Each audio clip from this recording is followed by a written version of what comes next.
Welcome back to the Corporate Survivor Podcast, the best place for 9-to-5 professionals to learn how to grow their careers. We are in the second week where I'll be sharing with you the behind the scenes of what actually happens in the group mentoring calls that I host for my career course, the Corporate Survivor. So if you've missed the episode last week, we talked about step 1, get clear on the corporate world, and I shared with you a student question and how I provide that additional in-depth guidance that I normally do not provide in any of my social media platforms, and really helping students in my program to better navigate their workplace, particularly if they're starting a new job or experiencing some job changes. So if you haven't checked out last week's episode, make sure that you do that. This week, we're going to talk about step 2, and that's get confident with corporate skills. So step 2 is all about learning how to feel confident by actually developing the core corporate skills that you need to be successful at any job. Specifically, I teach the top 12 corporate skills, and that can be broken down into 4 groups. So the first group is communication. The next one is relationship building. The third one is critical thinking. And the fourth one is productivity. So all these come together and build on step 1 about learning about the corporate culture and people will then further give you that clear understanding on how the company is supposed to work, and then how you can utilize your feelings of confidence at the same time your level of competence to be able to tackle any workplace challenges that you are facing. In this particular behind the scenes example, I demonstrate and I break down the problems that my student was experiencing so that you can also learn how to objectively identify true problems in your career and exactly how to resolve them. And as usual, if at the end of it, you feel like it is extremely beneficial and you want to learn how to do the same for your own career, you can always check out www.meiphiing.com. So without further ado, let's dive into the students' question and my guidance. Let's go. Let's move on to the next section, which is the mentorship Q&A. Okay, so the next part of the question, we're going to talk about phase 2, which is get confident with corporate skills. So now here's a very interesting question actually. So how many of you have ever encountered a difficult new manager? So maybe you have been working in the company for some time and everything is well, right? I mean, you like the company a lot, but somehow you got, bad luck, right? You got given a very annoying manager, like a very nasty new manager that is really, you feel that you cannot resonate with, is a person that you think maybe is quite rude. How many of you have encountered that? You can feel free to share in the chat box. Okay, so let's have a look at this student's situation. So I started a new job 2 months ago and discovered that our department was formed not long ago. We have been operating without a manager. My new manager joined us 3 weeks ago and have been pressuring us with deadlines. In our recent team meeting, I found out she had made promises and I struggled to work with my new manager because she's authoritative, doesn't listen, and lacks clarity. Not only that, I found out that she and her boss has been exchanging words about me and it wasn't positive. I genuinely want to build trust and positive relationship with my new manager. I wonder if we share our communication styles and preferences would make the relationship work. Okay, now this is a pretty complicated situation. So if any of you have encountered a crazy manager, for lack of a better word, you can feel free to put it in the chat box and maybe a quick yes or no if you want to share. Now, let's start by actually dissecting some of the key points first, and then I'll kind of give you guys some suggestions on how to tackle such a situation. Now, the first thing is if you have been in a job, right, most of the time, like let's say, right, you have been in a job for 2 to 3 months, that pretty much means that you have, in a way, adapted to the role. So if you go through the 3-step framework taught in the Corporate Survivor, usually by the end of 2nd month, you have a fairly clear idea on what you're supposed to do, right? Now, the challenge now here is that the new manager is kind of like a disruption. So it's like, if you're a person who is like very organized and very structured, like we don't like someone when something changes in our perfectly planned work, right? So this actually happens to a lot of people who are very organized, where it's like, I have planned every single thing. And then this annoying person comes in and tells me I'm not doing a good job, tells me I need to change everything. And naturally, you will feel very annoyed, like 100% very annoyed. And I've actually been in this situation before, which I'll tell you guys shortly, but I've been in a situation before where there was a new manager I worked with, and like, I think she is very ambitious, but not practical. So it sounds very similar to what this student is encountering. Now, what I will say is this: if you have been in a job for a while and your new manager comes in, the first thing you have to accept is that the new manager is going to have a different management style. And that means that the way that you're working, I'm not saying what you're working on, but the way that you're working may need to change. So it's more like, it's like you need to embrace yourself like, okay, something is going to change, but I'm going to observe what is changing. This is a better mindset to to make sure you don't stress out so much versus thinking that, hey, I've already settled everything. How come this person is coming here and trying to shift everything? Now, if you think like this, then you will be very pissed off all the time. So the better way, as I said, to think about it in the sense of like, okay, new manager, right? That means that changes are expected. Now some of the unpleasant parts is obviously around a new manager pressuring the teams for deadlines, and then also someone who's actually, wants things to be done her way. Now, I think one thing you may also want to notice is managers have many kinds. So the first thing you want to take note of is this manager someone who is very, very senior? Meaning this person actually has a lot of experience and has been a manager for some time, or maybe has like very niche industry knowledge that they feel that they know a lot. And I've encountered a lot of people like that. I would say these people are very egoistic. So they come into a new organization, they kind of like want to bulldoze past everything else, but they don't take time to understand the culture. So first thing is you want to identify if the new manager is like kind of like this type of person. So if you have identified a new manager who genuinely is rude, right? Genuinely authoritative. I'm not saying some people are just scatterbrained. I've met new managers who actually they don't really meant to be rude, but they just scatterbrained. They just like want to try to do everything. But this kind of looks like the big ego kind, because if this is true and validated, and this student is saying that the manager is kind of like gossiping, then probably is the ego part. Now, I think the first advice is stay out of the way. Stay out of the way. Because there are some people who come in, they want to show that they are the person who it's like they are the brightest star. So if they feel that you are pretty good at your job, sometimes they may not like that.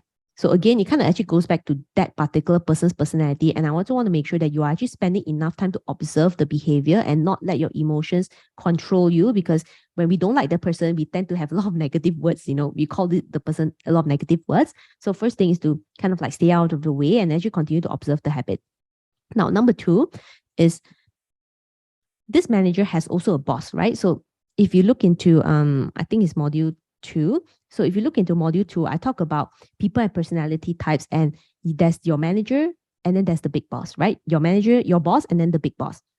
So based on what I'm seeing here, if the manager is gossiping, exchanging words about big boss and it wasn't positive. Okay, now the first thing is that you really need to validate what exactly was being said, and did you actually hear it yourself?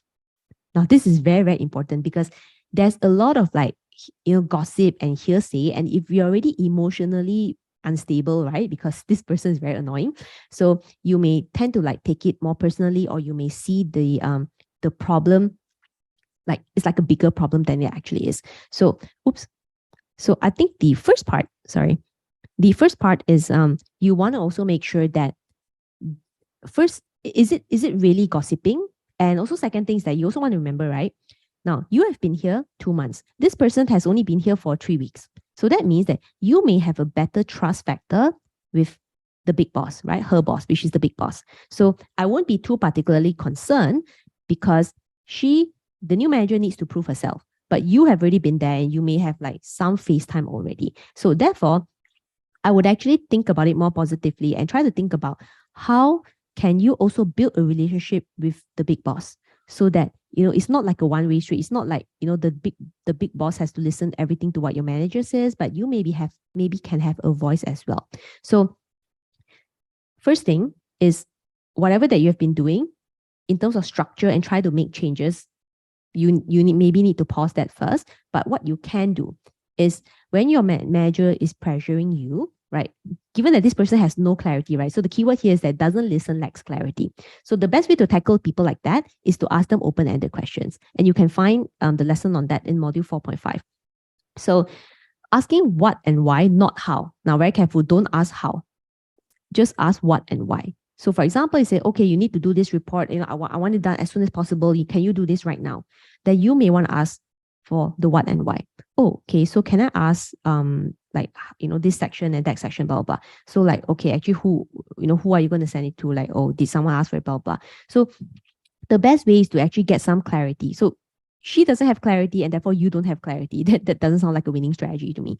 So ask the what and why. And also next thing is that you have to accept that this person just may be different from you, stylistic standpoint. Sometimes I've seen some situations where they can actually reconcile, but at the beginning, when the new manager has clearly an idea of what you want to do, and whatever that you say you're going to be the bad guy, then I will just stay out of the way and I will just ask open-ended question. Okay, like, what do you want? Okay, if you want it this way, also I'm not so familiar with that, so can you show me how to do it?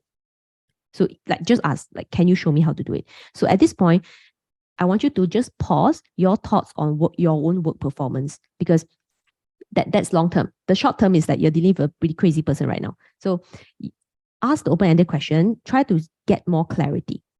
So if the person doesn't know what she's talking about, she may just walk away, or she may end up saying like not to do it, and so forth. And asking these questions is going to be very important in case, now, there are also other people in your company, right? There are also other people that you have been working with before this new manager comes in.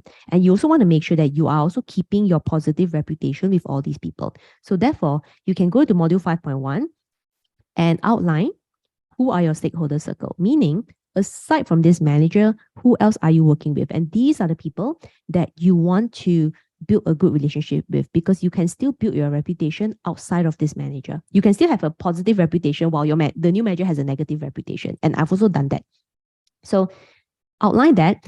And when you ask the open-ended questions, it'll be helpful, because when all these people start asking you, hey, how come your boss is so crazy? Then you can tell them to say, okay, based on what she said, she wanted this and this and this, but I'm still trying to find out why. So this is a way to like split your reputation from her bad reputation, if that makes sense. So it's a bit more of an advanced strategy, but I just want you to really pause your proactiveness, because I don't think this kind of character may like too proactive people, because they may feel that you are like trying to dictate what she wants to do. And clearly she wants to do her own thing, right? So probably I'll say you can take a pause, maybe for a month, and just ask her open-ended questions on whatever deadline that she wants you to do, or any work that she wants you to do. You may take a pause, like maybe at least I would say 2 to 4 weeks, and then see how it goes from there. Some people, after they have tried to control the new environment, control the new company, it normally takes them about a month to realize that, hey, things are not done this way. And they just stop, or they just pause on their own. So this is something that time will settle this down. Okay, so it might not be the brilliant answer that you're looking for, but that's actually the reality. Like time, that bit of time will probably calm it down. So on your end, you just need to make sure that you protect yourself and ask questions, because someone else is probably going to ask you questions.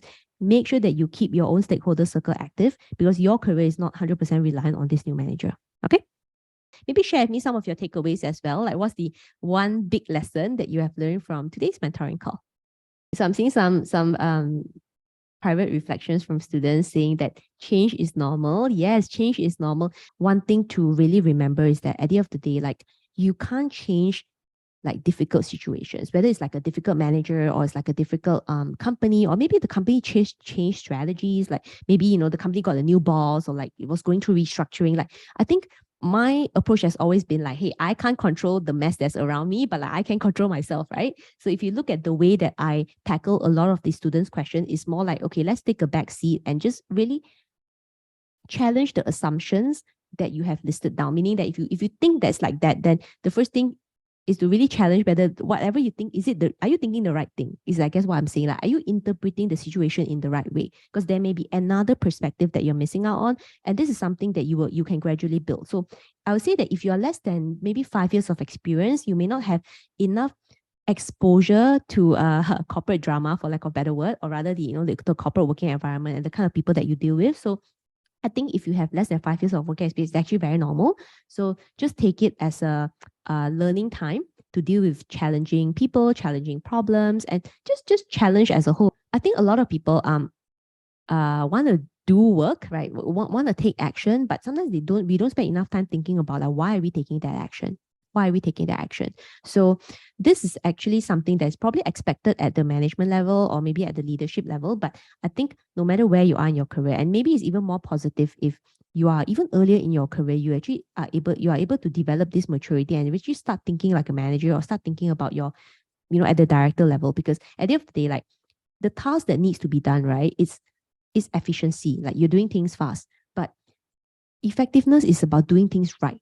So if you don't know what you're doing and why you're doing it, right, and you don't clarify, so you want to measure yourself like both in the efficiency, meaning be able to actually meet deadlines, right? But to also measure yourself in terms of effectiveness, because there's no point, right, meeting deadlines, but you deliver a rubbish piece of work. And I can tell you that I used to lead a very big team, and the people who really annoy me, the staff who really annoys me the most are the people who just rush because they want to submit something to MEI PHING. Now the something is not appreciated because it tells me that you're not listening, you're not paying attention, and it's even more annoying because eventually you're actually gonna affect the entire team's deadline, which is even worse, right? If you could have got it done right the first time, it would have saved everyone a lot of trouble.